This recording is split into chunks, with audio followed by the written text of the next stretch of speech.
I'm your host, L.A, and welcome to Inside Chat.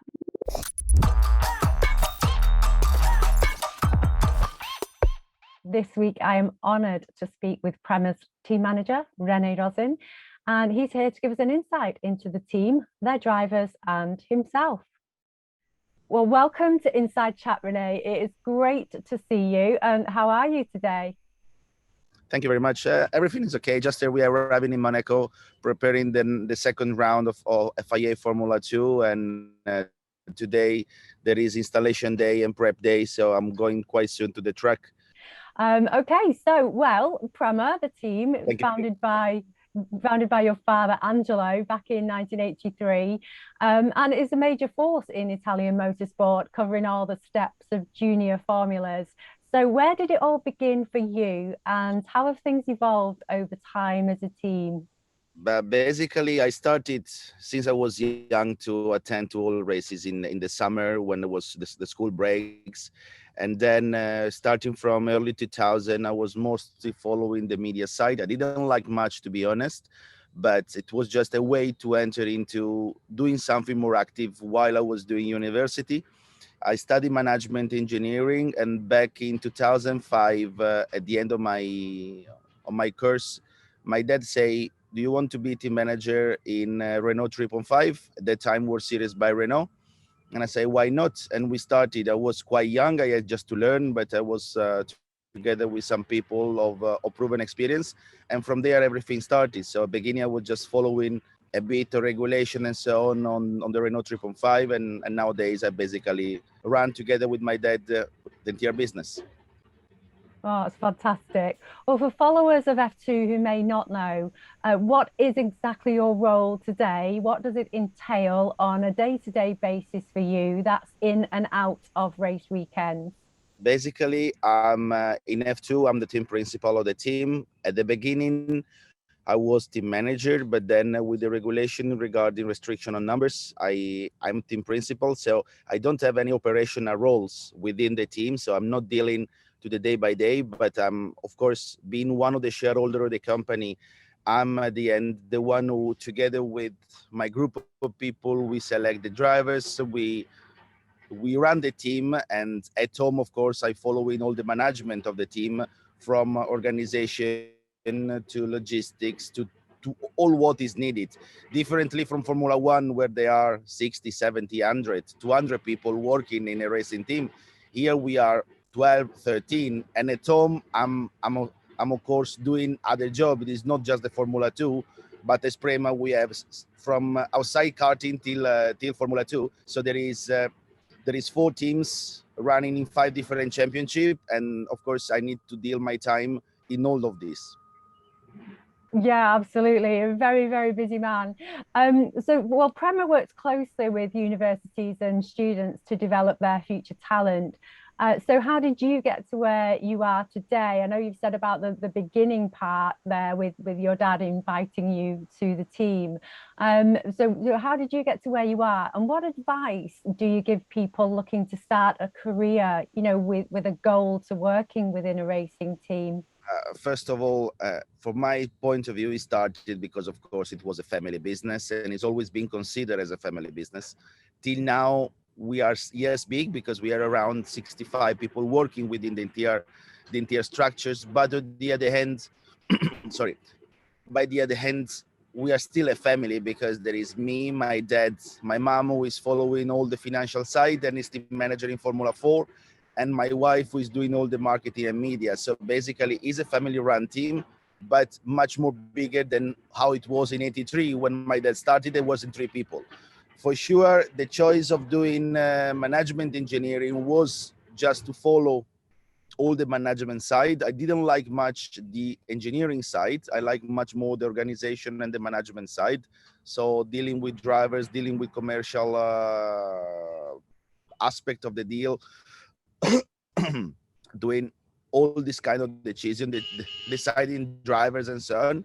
On the other hand, having a background in engineering as well, I can understand as well when the engineers talking to themselves. From my point of view, saying that, from my point of view, is important for all the people who want to become racing engineers or management. is for sure a background in engineering is something important. We have strict relationship with university in Italy, with university in France, because my technical director is French. We had some engineers coming from after doing the masters in Cranfield.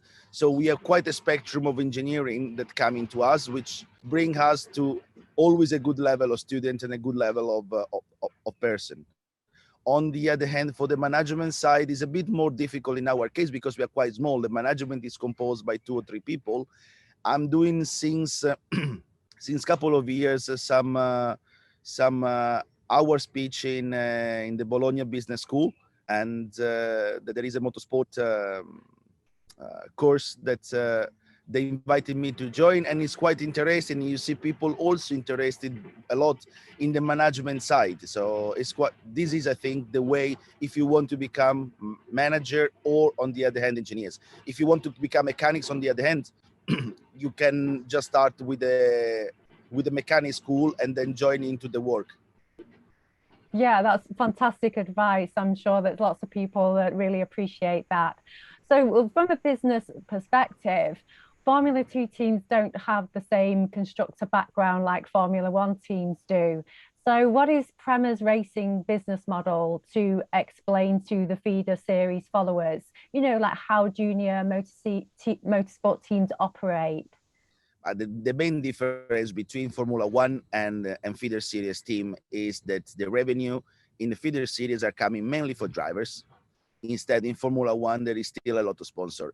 If I consider our sponsorship revenues in 1 year, is less than 10%. Our sponsor is just family, friends, so friends that we know, and so on. All the money are coming for the drivers, and that is the biggest difference. So as a team, Prema work with many other motorsport businesses. However, the connection between yourselves and Ferrari and their driver academy has proven quite strong. So how does that dynamic work from Prema's point of view?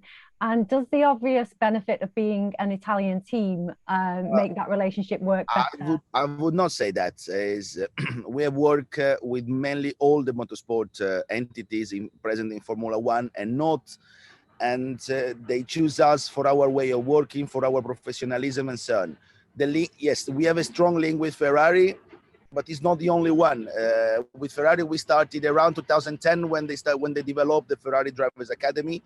We were one of the, not on the first year, but on the second year, we were joining them and working together. And from there on, we built up a strong relationship through different change of management within Ferrari. On the other hand, we have great relationship with other group. Now it's 2 years that we are working with Renault, with Alpine Academy, and I think I rate them a very good schema and a very good project. So honestly, there is not a particular link with Ferrari. We're trying to do our best with all the clients we have and give the maximum of our support and professionalism, and that's what will bring us. That's fantastic. Well, Prema is without doubt a dominant and successful team in all its categories. You had an incredibly successful season last year. You know, you annihilated all your rivals across the board in driver and team categories and won every accolade. So a big congratulations for that, first of all. So, and well, tell us, how does that feel, you know, first of all? For sure, it's been I would say a difficult season on one hand, because at the beginning we were not even sure that we would have started. There was this COVID pandemic impact that affects all of us, and still now is affecting the way of working, the way of traveling and so on. But I must say, thanks to the promoter, thanks to the federation, we will be able to run. And what proved last year is really the team effort. All our personnel were really angered to go back to work, angered to go back on track, and trying to do their best. And that's working out in an amazing season. We need to consider the bad side of the COVID, but we need to take also the great side of the great achievement that we've done. And we could not have done that without all the person that is part of Prema, all the engineers, all the mechanics, and all the drivers. Everybody were working with one single goal, which was to achieve the best. So I'm really grateful to have... You have somebody behind you. I'm sorry, Renee, we had to hide. No problem, but I didn't see from the camera. It was quite small, and honestly, okay. Oh, fantastic. Well, that's great that you sort of answered a question for me there, because I was going to ask you about COVID in 2020 and what the positives were that you've taken as a team and a business. And, you know, you've pretty much answered that. For sure, on the business side, I must say it's been difficult. We lost quite a lot, especially in junior Formula, Formula 4 and the regional. We lost quite a bit of revenues. We work really as a big team, as a big family in that time, and everybody understands the difficult situation and difficult moment. So at the end, it worked out in a perfect solution. So you've had many great drivers work with Prema, and we've just seen one of them. Such as, you know, you've had Esteban Ocon, you've had Lance Stroll, Charles Leclerc, and more recently Mick Schumacher. So how does it feel to see those drivers that you've helped to develop step up into Formula One? Is an emotion. I mean, all these drivers that you say together with Pierre, Giovinazzi, Antonio, and others running with us, and absolutely an emotion. It's something that we are proud of, and I'm really looking forward of the next one that are going into Formula One, because also now in Formula 2 we have two drivers that can fight to join into Formula One. Absolutely. I mean, you know, this season you've got two Formula 3 champions in your pocket, and that's absolutely amazing, because you have drivers who know how to win. Our way of working, we try always to promote inside what are our best drivers, and is like it's like a round turn that's to promote drivers from Formula 4 into regional, like we have done with Dino Beganovic this year, from regional into Formula 3, like we have done with Arthur Leclerc, and from Formula 3 into Formula 2. So it's a nice step. Robert won with us the 2019 championship. Oscar won with us the 2020 championship, and it was an automatic before Mick was winning with us the 2018 Formula 3 championship and moving with us in Formula 2. So that's our way of thinking the business as well. That's why we are trying to growing up not only driver side but also mechanical engineering side. Yeah, and also the side of the development, you know, from the younger drivers to bring them up through the feeder ranks. We try to get the drivers fidelized to us through all the categories. So that's my way of thinking, and let's see if it's right or not. So we'll talking about this year, 2021. How does the new format impact the team? For sure, it's a bit more difficult in terms of working hours and so on. Also in Formula 3, you need to be a bit more careful in race 1 and race 2, because it's important to score point everywhere. We need to see, I think the best is to take a balance at the end of the year to see how everything will work out. At the moment, we are still learning on it.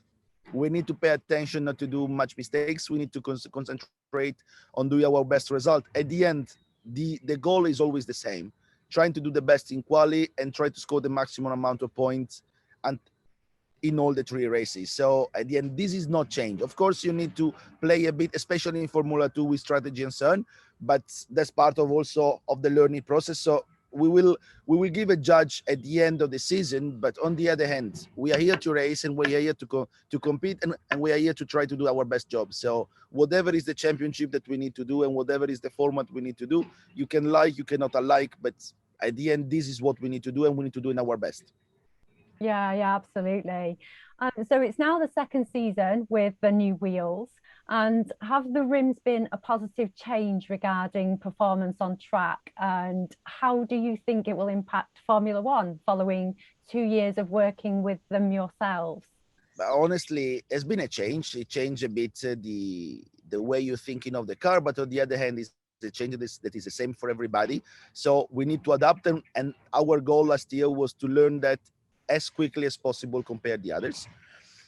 Having said that, this is the way the automotive company are asking, and the tire manufacturer are asking. So at the end, we need to adapt on it, and that's as well Formula One will adapt on it. So I'm sure as a driver, Robert Schwartzman may have been disappointed with his finishing position last year after such a lightning start. However, from the outside, he had an impressive season. So how do you reflect on it and what learnings have been taken into For sure, 2021 it's for him? been, you can see a very positive season for Robert. He's been a rookie. A rookie not always are immediately successful in Formula 2. And then it got some moment a bit difficult, but I think he learned that in Formula 2, you cannot be all or nothing. You need to be constant. More than that, you need to bring whole points every time. You need to try to do your best every time you are on the track. And that's the consistency is where it was missed a bit last year. Has been sometimes for unlucky situation, like for example, the accident in Silverstone, some other times for team mistakes, or some other times for his own mistakes. So it's been a complex of situation, but I think that he learned the lessons that together we working even after a difficult starting weekend in Bahrain. Sorry, we are working to get the maximum out of it. Yeah, absolutely. And I think he, on a personal note, I think he did absolutely fantastic last season. And, you know, I'm hoping for great things this season for him. No, absolutely. And also Oscar, you know, how has he fared in his step up into a new car? But honestly, he stepped it immediately in with the right step, trying to learn as much as possible, working really well with Robert in the team point of view, and that's I think is fundamental to growing up as quickly as possible. The only mistake he's done has been, I would say, in race 3, when he could have brought home a podium, also a win, but that's also a learning process. People were telling that Oscar is not aggressive, but at the end he showed in Bahrain that he was really, really aggressive, and I think he will have a great season in front of him with the way he's approaching and the way he's working now. Yeah, absolutely. Well, finally, a couple of questions for René Rosin from our followers. So when you look back, what are your standout career highlights and your proudest moments with the team? Every year is a bit different. It's a bit different. For sure, one after winning Lotto Championship in the old FIA Formula 3, the stepping up in Formula 2 in GP2 in 2016 has been extraordinary. Finished 1 and 2 with Pierre Gasly and Antonio Giovinazzi. That's been quite a memorable moment. At the end, back on the time, for sure, winning Macau Grand Prix for a Formula 3 team has been something exceptional. And of course, the continuing success and achievement that we are doing is something that makes me really, really proud, because it's a part of our hard job that every day we're putting in front of us, and we're trying to work really as a big family, as a big team. And I'm really proud of all the persons that are working with us. That's fantastic. Just another question. Is René Rosin a racer? So if we put you in a Formula 2 car as a reserve driver, what lap times would you be looking at? Last and very far from the before the last. I'm not a racer. I'm not a driver. I did few times with go-karting. I'm even beaten by my wife. So I'm not a very good driver on it. Well, just one last question from me. So there are many videos on the team's social media channels of everybody in the team singing at every opportunity that they can. So how do you rate yourself on a scale of 1 to 10?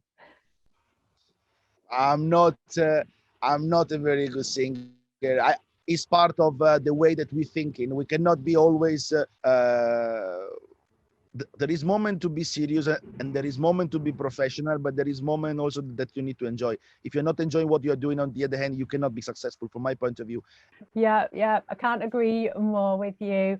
Well, René, grazie for your time and for a glimpse into the Prema team. I'm sure everyone will have enjoyed getting to know you a little bit better. I certainly have today. So best of luck this weekend and for the rest. And for the rest of the season. And ciao. Thank you. Thank you very much. Have a great day. And I'd like to thank you too for watching Inside Chat. Do please check out our other videos and content on YouTube and our other social platforms. All the links are in the description. And if you use YouTube regularly, you know the drill. So like and subscribe if you want to stay up to date with all our Formula 2 content. Thank you so much, and we'll see you next time.